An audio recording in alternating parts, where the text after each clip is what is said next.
Hi guys, it's been a while, it's been a minute. I welcome you back to Justin's Reads. And on today's episode, we are talking about a book by Florence Shinn, and the book is titled The Game of Life. So Florence literally typically typifies life as a game. He said life is not a struggle, just like as many people has tried to describe it. Life is like actually a game, and just like any game, in order for you to maximize on the potential or the talents that you possess or the passions that you have for that game, you need to understand basic principles of that game. And in this game of life, unlike other games that you may think of, everyone has the capacity and the capability of winning in life, and as long as they understand the games or the rules of the game. And she says that life as a game, right, is not supposed to be a struggle.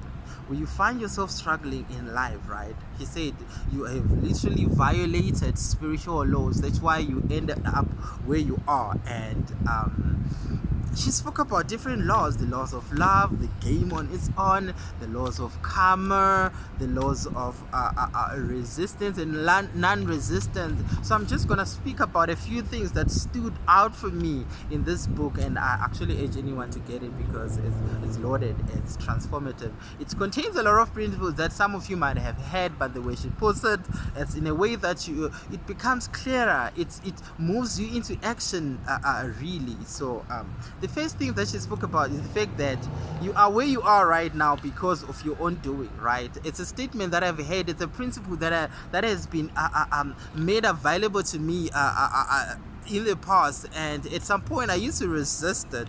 I used to be very unhappy with the fact that, okay, how can you say that I'm here because of my own doing? And but everywhere I go, the things that I read, the things that I encounter, the principle keep on springing up, expressing the importance of that principle. So the sooner you're at peace with the fact that you are largely responsible for your life, the better that you can make the right adjustment or for a life or the future that you want to have, essentially. So she says that life is not a battle, but rather it is a game. And literally, it's we are constantly playing with the image in the image faculty. So the image faculty is constantly at play.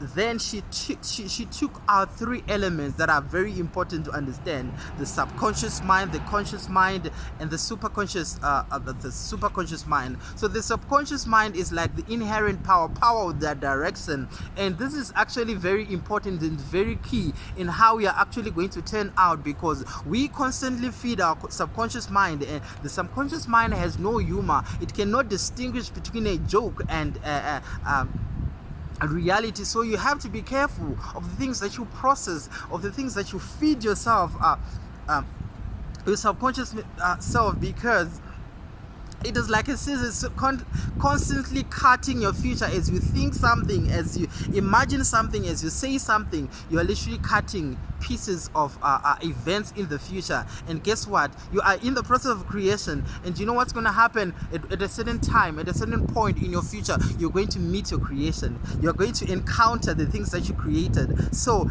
you immediately, when you realize that, you stop, you become aware, and you become to control per se the things that you process. And obviously the conscious mind is what we relate depending on what we're seeing with the naked eye. And then the superconscious mind, which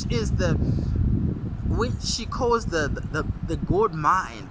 This is the power, this is the place where we are literally supposed to operate, to tap in and feed into our subconscious mind, get the power from there and feed it into the subconscious mind, because this is our true self, you see. And in order for you to easily tap into that, you need to learn to trust your intuition, man.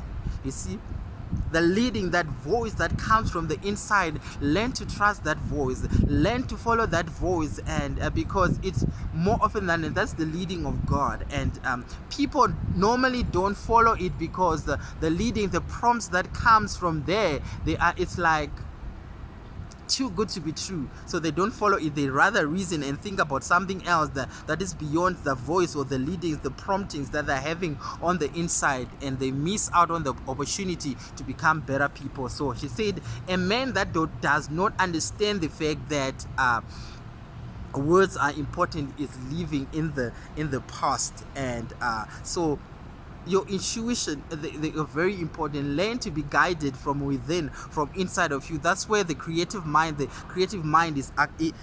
actually. And I think the last thing that I'm going to speak about quickly is the law of karma. We know that you reap what you sow. In everything that you do, you see, you create the environment. So but as a Christian, sometimes we make mistakes. If you make a mistake, we're at a point of advantage because we operate with the law of forgiveness. So if you make a mistake, you have the ability to ask for forgiveness and cancel the law. So the law of forgiveness is actually higher than the law of karma for a Christian. So if you ask for forgiveness, it cancels the law of karma. You might not reap what you sow. You might now reap what you have now confessed after the forgiveness that you have asked. So it's important to understand that fact that, okay, karma happens to people, but you as an individual that is born again, you have a higher law of forgiveness that can cancel all that. So there's a whole lot that you can learn from this book. I just urge you to get it. See you next time, guys.